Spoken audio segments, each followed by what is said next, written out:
Greetings one and all. Today I'll be explaining about cell cycle and its regulations.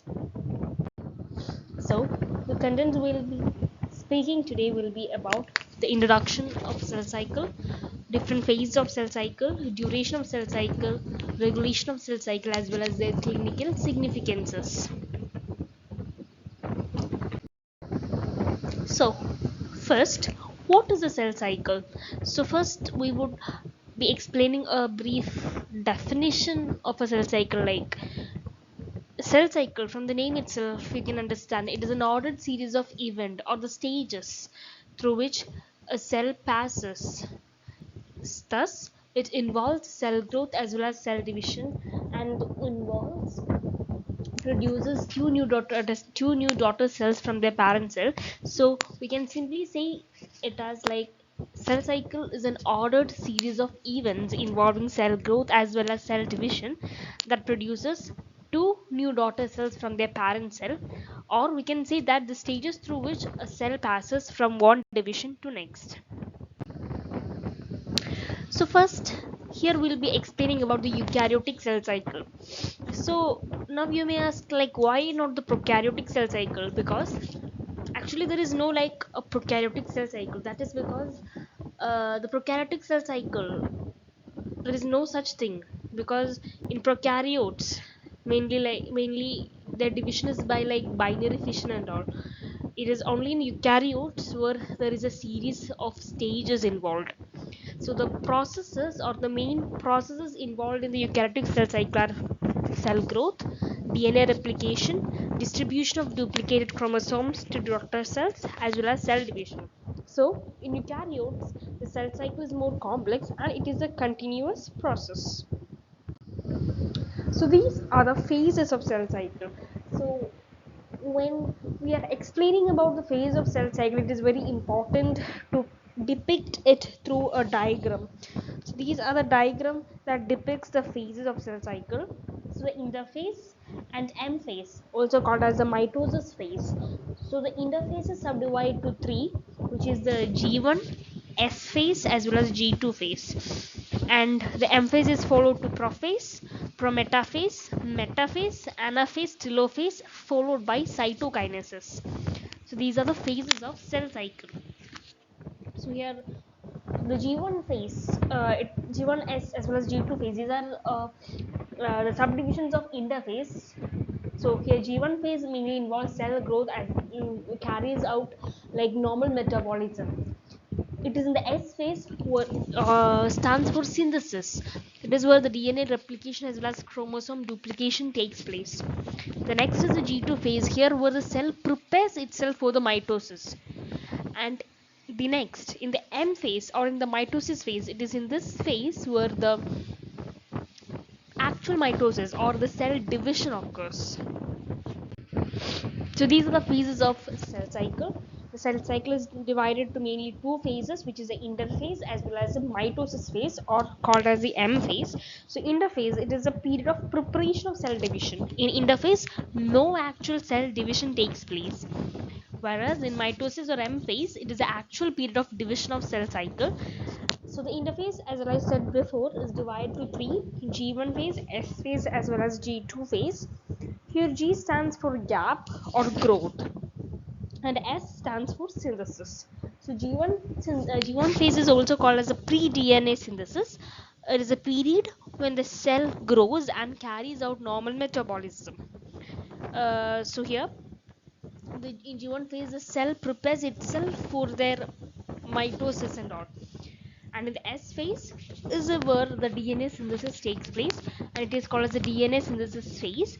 So it is a phase of DNA replication and chromosome duplication, and it usually takes for 6 to 8 hours for a human adult cell. And in G2 phase, it is a preparation for mitosis or cell division. It is a period for cytoplasmic growth.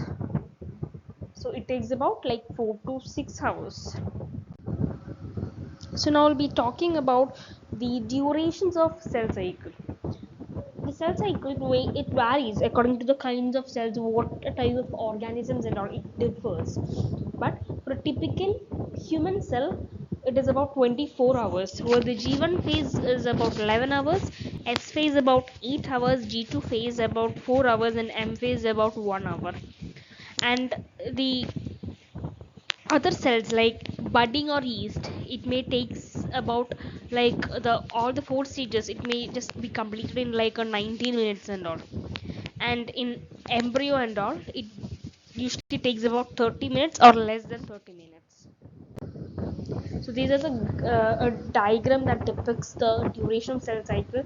So here you can see the uh, like G1 phases, S phases, G2 phases.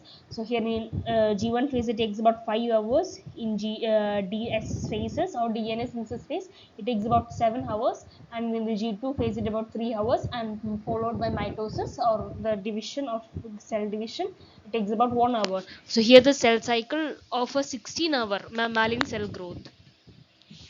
And here is a life cycle of a cell showing the changes in DNA during each cycle. So here the major or drastic change in DNA occurs during S phase as well as G2 phase, that is during the DNA replication phases, and it comes back to normal in G1 phases. So next is the regulators. The regulators of cell cycle, that is a very important topic when we are considering cell cycles. So cell cycle or cell cycle regulation is very important in a normal homeostasis or normal functioning of human body, because further proliferations of cells or cell divisions leads to cancer. So the regulators of cell cycle, it is mainly divided to two: the positive regulators as well as the negative regulators. The positive regulators, they are the cyclin or the cyclin dependent kinases. And the negative regulators, they are the P53 gene and RB gene. So first is a like as I said, as you can see here, cyclin. These are positive regulators of cell cycle. So they are a family of protein that controls the progressions of cells. And here, for the activation of cyclin, we have to activate the CDK, that is cyclin dependent kinases. So there are two groups of cyclins: G1S cyclins, G2M cyclins. G1S cyclins, they are essential for control of cell cycle at the G1S transition phase. That includes cyclin A, D, and E. A, D, and E. And in G2M cyclin, they are essential for controlling the cell cycle at G2M phase, and they include cyclin B. So cyclin dependent kinase CDK, they are family of protein kinases. So cyclins regulate the activity of CDK. So for each CDK to be so the CDK is typically inactive. So when we need to activate the CDK, that means that the CDK should bind with their respective cyclin, then only the CDK would be active. So CDK1 would be active only if it binds to cyclin B.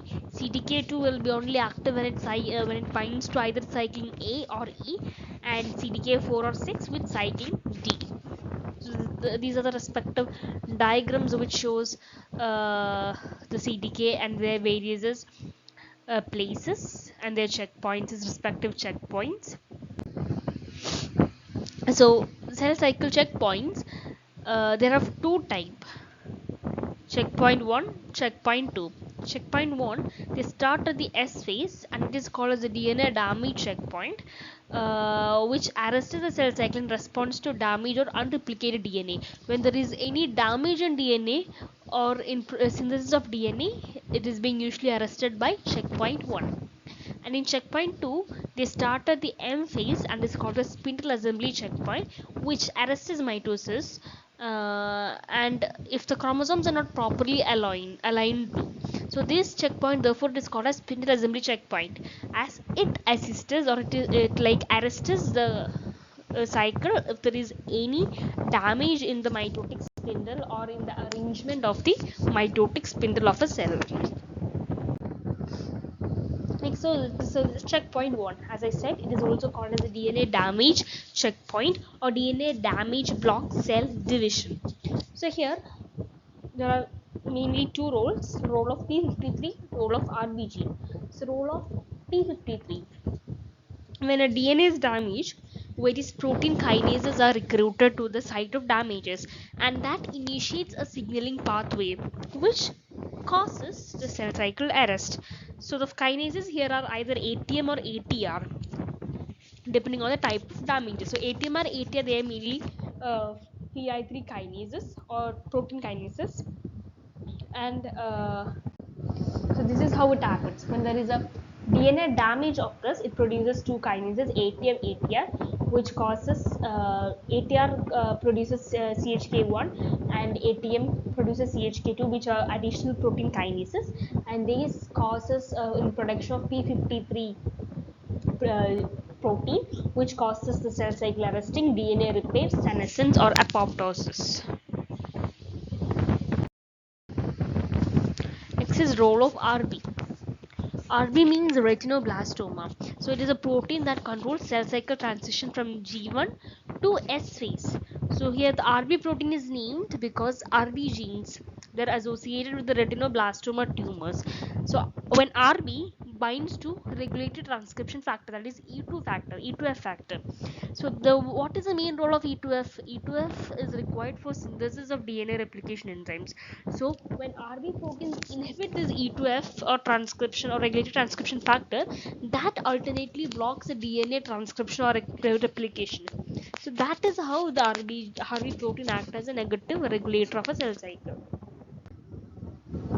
Next is a checkpoint 2, that is a spindle assembly checkpoint.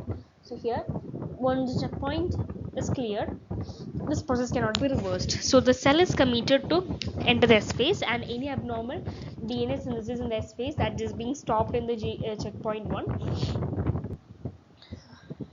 And here the G2 phase can stop the cell cycle at checkpoint 2 by inhibiting the cyclin B or CDK1 complexes. So any abnormalities in chromosome segregation or spindle assembly checkpoints, which are very common in cancer cells, so they helps that plays an important role in the development of many tumors and all. Next is the mitosis or M phase. So it is the most dramatic period of a cell cycle involving major reorganization. It involves reorganization of cell components. So the major events which is included in mitosis is a chromosome condensation or attachment of chromosomes to the mitotic spindle or formation of mitotic spindle. So mitosis is divided to 4 stages, which is a prophase, metaphase, anaphase, and telophase. So this is a image of the interphase: prophase, metaphase, anaphase, as well as telophase. So here in interphases, after the cell is being prepared for the mitosis, this is the period, is the stage of M phase or mitophase, that is from the prophase begins the M phase. So here in prophase, first the chromosomes are paired up, and in the next is the metaphase. The chromosomes moves to the two poles of the equator and forms the mitotic spindles. And next in the anaphase, the sister chromatids are pulled apart or being separated, and they being moved to the two poles, and followed by telokinosis or cytokinase, that is the separation or end of cell cycle, which literally forms the two identical daughter cells. So here, first is the prophase. In prophase, the CDK1 and cyclin B complexes includes multiple nuclear and cytoplasmic changes, which produces protein kinases and several phosphorylating proteins is called condensins. So phosphorylation of condensins drive chromatin condensation during prophase. So thus they in the cells entering M phase, the cousins are replaced by condensins, which causes the chromatic condensations. So next is the M phase. Here the alignment of chromosomes on the equatorial plate. Here the daughter cells, here that is mainly occurs, like the alignment of chromosomes, and sister chromatids are being held by the centromere, and the centromere are attached to the mitotic spindle in the opposite poles, like from the opposite poles they are being attached. So in metaphase, it mainly consists of two identical sister chromatids. Next is followed by the anaphase. As the mitosis proceeds, the microtubules of the mitotic spindle attach to the centromere, and the two sister chromatids separates. They separate individually and move into two opposite poles of the spindle. So here, progressions of anaphase is mediated by the anaphase promoting complex, which is APC. So that leads to the inactivation of CDK1, leading to activation of separases. So the enzyme separase acts as a subunit of cohesion by breaking the linkage between the sister chromatids and initiates the anaphase stage. Next is the telophase. Here telo means end. So once the chromatids are separated and they reach the two poles, the chromosomal elongation starts to form chromatin. They form chromatins. This prepares the genetic material for metabolic activities of new cells, and the spindles also breaks down. So this stage is called the telophase, which is the end, followed by cytokinesis, which is a separation or giving rise to daughter cells. That is a completion of a mitosis process. So the cytokinesis is usually initiated shortly after the phase of anaphase. So these are the cytokinase of yeast and animal cells, and they are mediated by contractile ring of actin and myosin 2. So these are the contractile ring of actin and myosin. So now the clinical significance of a cell cycle. So as we all know, the alterations of cell cycle related protein causes aberration to normal cell cycle process, which is one of the major reasons for occurrence of cancer. Targeting cell cycle components have proven to be a valuable therapeutic strategy and leads to development of a novel anti-cancer therapeutic. Next is the healing and tissue repair. As we all know, cell may get damaged and needs to be replaced and healed. The next is growth of cell organism. We all started as a single cell, so the replication through only constant division, the whole organism is being formed. And next is the regeneration. As cell gets old and die naturally during apoptosis, the cell needs to be regenerated. So these are some of the clinical significances of cell cycle. So these are the references that I have been used. The cell, a molecular approach like GM Cooper, and cell and molecular biology by EDP de Robertis, like 8th edition. So I hope you all understood my presentation about cell cycle and its regulation.